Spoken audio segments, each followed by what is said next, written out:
Welcome and good morning to you. Happy Wednesday to all of you. My name is Portia Tau-Sekati. I'm the CEO of the Property Sector Charter Council, and I have the pleasure and an honor to facilitate the Varsity Career Week on the built environment this year. It is indeed the second career week that we are hosting this year. Normally, we would actually host 2 a year. The one that we will host at the beginning of the year is normally for the first year students that are coming in, that we are orientating them in within the built environment. And this one, it's focused really in support of the student that are about to exit to the world of work. So we actually we support them to assist us. Our desire and really our desired vision is to ensure that we can facilitate as much as possible placement of all of these students within the built environment into jobs within the industry. It's not always possible. We don't always get it right, but we are really certainly working towards that. And indeed, we're going to continue to work hard to make sure that we can even reach that possible goal in order to ensure that everybody else is able to get to that point. So you will see that a lot of these presentations will cover a lot about what you can do, what you can achieve, where you can go in the process as you navigate your career throughout. So you'll get a lot of those presentations. We've got stunning presenters with the stunning topics today, very intriguing, very valuable, and certainly you will find much value in all of these, all of the speakers that we'll be providing. So all of them are very seasoned professionals within their institutions and organizations that they work for. So, and they will actually share with us their expertise. The webinar will last for 4 hours, starting now until about 1:30. There's about 11 speakers with relevant topics that are relevant in today's environment, ranging from development, using artificial intelligence, all the way to a dynamic retail environment in South Africa, and as well as also tips on how to prepare to explore the world of work. So those are all amazing topics that will actually certainly assist you in many ways. Each of the speakers are seasoned in their own topics, and they will be delivering their specialist topics, and they are very well positioned in their specialist areas. So please note that we will be able to send you all the presentations, provided that you've registered in the link, which provides you with your email address. So we will certainly be able to share all the presentations with you as well. We will also be able to keep you updated on any of the alerts and a lot of the job opportunities that we probably have, particularly if they require your relevant qualification that we may have in our database. So we will certainly do that. Make sure that if you haven't registered, make sure you register. And I'm sure we've got our ladies that are in the back end that will also be on the chat. They will actually be sending and posting the registration link as well if you haven't registered, so that we can actually send you all the presentation. We encourage you to also communicate to us any of the topics that you would like us to explore in the future, that are of interest to you, so that we actually are able to share with you topics that are of interest to you, rather than topics that we think they may be of interest. So we encourage that indeed. So as we proceed, so these would be then the rules of our webinar. Please keep your cameras off. Please mute at all times, and we will give you will be able to unmute when we get to the questions and answers. Please also allow the presenter to present. And as I mentioned, there will actually be 11 speakers, and each of the speakers will do the presentation, and the presentation will last anything between 10 to about 15 minutes. We'll also be able to have time for questions. Please make sure you can also ask the questions either on the chat box, and you can also ask the questions verbally. We should actually be able to accommodate both. So, and we will monitor our chat box and make sure that that we get all the questions in case you're asking the questions on the chat box. We'll also be recording the session. We'll certainly be recording the session. So if you missed some of the presentation that you would like to get access to, we will indeed be able to share with you on our social media. These are some of our social media platforms that you actually should you will be able to access the presentation and the presentation both on YouTube. There's also, we've got Facebook, we've got LinkedIn, we've got Instagram, and we've also got YouTube. We've got YouTube link as well.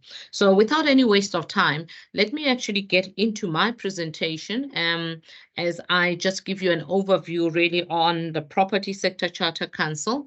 And in order for at least to have an overview of what the industry looks like, and what the industry really at this point in time, in terms of its size, in terms of its economic contribution, what it currently looks like.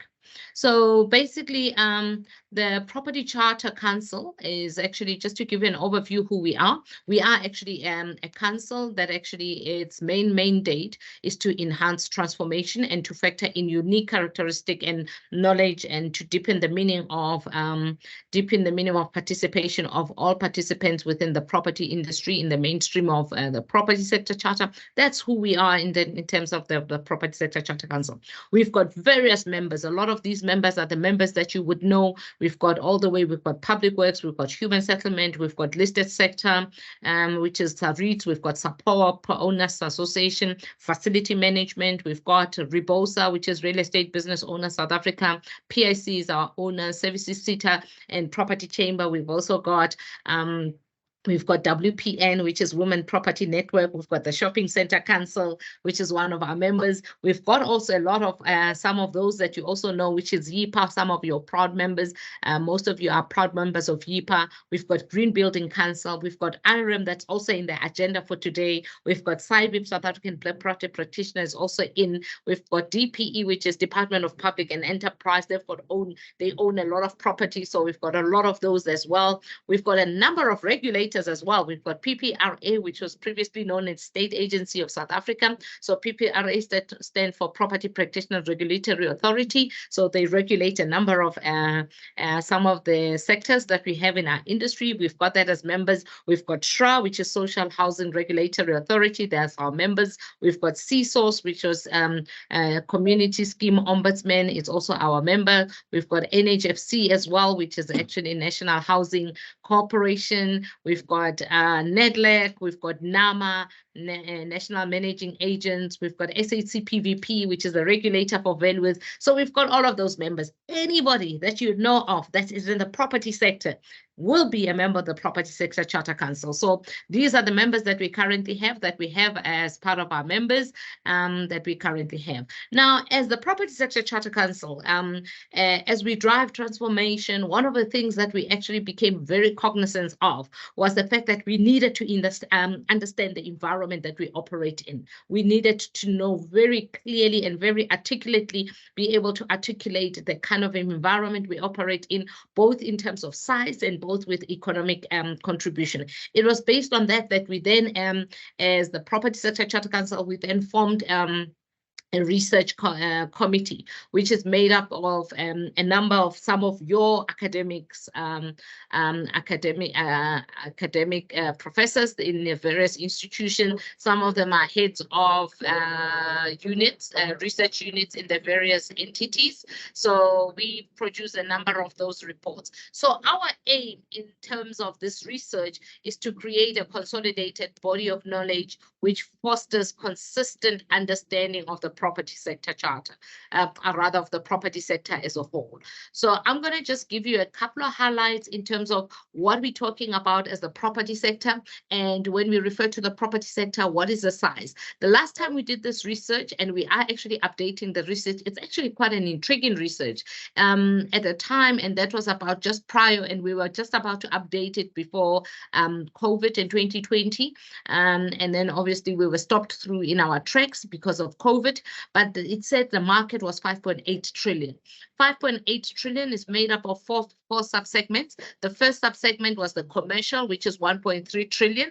So 1.3 trillion is a commercial sector made up of retail, office space, industrial, and leisure. And you can see, obviously, retail is actually driving the commercial side at 534 billion. Then we've got residential as well. Residential is actually, at the time, it was made up of the 6.1 million houses at 3.9 trillion. And this is without the informal houses that we had. It was the ones that were just registered with the deeds office at 3.9 trillion. So you can see actually the number. And then we've got the public sector. The public sector is made up of 3 subcomponents. One is the SOEs, which is state-owned enterprises. They are worth 66 billion rand. There's 19 of them in total. And out of the 19, 4 of them actually accounts for 76% of the state-owned enterprises, which is actually Transnet, Prasa, Exca, and Eskom. They account for 76% of that 66 billion. We also have metros and municipalities. You would know that we actually have a total of about 278 municipalities in the country. But when we did the research, we figured out that not everybody understands or rather have data on the properties that they currently have. So we actually took the top, it was actually the 18 that actually knew which properties they have in their municipalities and in their cities. We took all of those. So those, out of those 18, it includes the 10 metros and then rather the 8 metros and then 10 big cities that are currently there. So some a metro like eThekwini will be there, but within KZN you will have another place like Pietermaritzburg, Richards Bay, that will be included in the city as well. And then all the other metros are there. So they are worth about 69 billion rand. We also, on the other hand, we also have public works, which is actually, you would know that public works is responsible for all the properties, the government properties that we currently have. At the time of the research, it was worth 102 billion rand. So you can see if you add the 102 billion rand, 69 billion rand, and 66 billion rand, that gives you the 237 billion rand. The last component of the 5.8 trillion is actually zoned land. And zoned land is critical to us, and it's important because if it's not zoned, it does not belong to the property sector. It belongs to either construction or maybe forestry, because it's not zoned for any development. So it is zoned, and it's a very small part of the land. It's only 1.1% of the land. So, and you can see that it's actually worth 520 billion rand. So that is actually the size of the property sector then. We are working on updating the sector, and I'll show you just some of the slide snippets in terms of how that actually market size has actually increased dramatically from the time when we did this study to actually now. You can actually see out of them in terms of the residential, we were talking about 6.1 million houses. There's now 7 million houses. It's actually worth 6.7 trillion. So the 3.9 trillion has now increased to 6.7 trillion. So there's an additional 2.8 trillion on top of the 5.8 trillion. And we are able to break it down by province. You can see obviously the 3 provinces in terms of volume is led by Gauteng, KZN, and Western Cape. It's at 66%. And in terms of value, it's about 80%. Those 3 provinces also lead the country. But also we looked at actually the profile of the buyers. Majority of the buyers are between 34 and 49. Those are the buyers that are buying a lot of those houses. But we also looked at where is actually the highest in terms of who buying what kind of value band houses. You can see we actually have quite a huge amount in terms of the ones that are in the mid-value, mid-value. Affordable is also quite reasonable as well. And then obviously the high value and the luxury are very limited. Those are the blue and the green. The other one on the right-hand side is actually quite an interesting slide.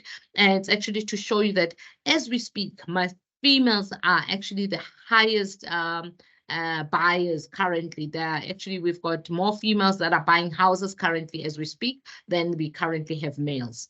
And that's the market size, and it's actually growing. So we will hopefully next time when we come back, we will then have actually we would have updated the 5.8 trillion and showing you all the additional almost 3 trillion that has come in and in relation in terms of where it is.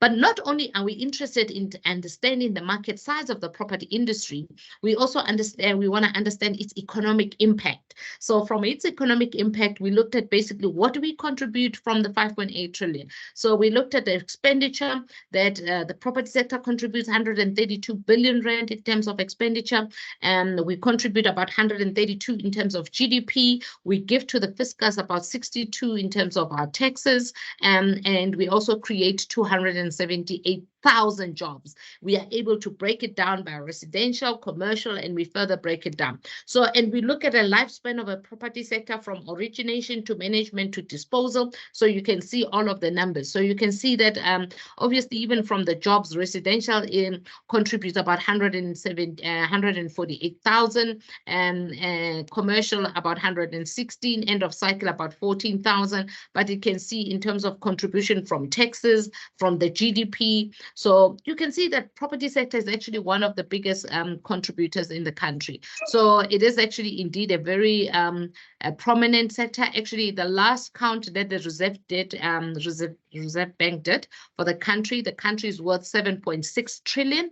And out of that 7.6 trillion, 5.8 trillion would be property, outside machinery and transport. So property actually contributes basically 76% of what the country is worth. So which is actually quite a huge amount in relation to that property. So I hope that gives you an overview in relation to who we are, who the property sector is, or how big the property sector is, what do we contribute to the economy, and really your position where you've actually chosen to actually participate in the built environment, of which some way or somehow, one way or the other, you would actually also be closely related to what we do in the property sector. Some of you are already in they are in the built environment, maybe not necessarily in property, but closely related to property and in other aspects. So that gives you an idea in terms of who we are. We are going to keep you updated in terms of the research, in terms of the jobs. So we really will certainly would like to keep in touch with you. And once again, hopefully we're going to continue to actually on the chat box give you all the LinkedIn's and all the link, rather the registration form that you can fill so that we can actually keep you updated.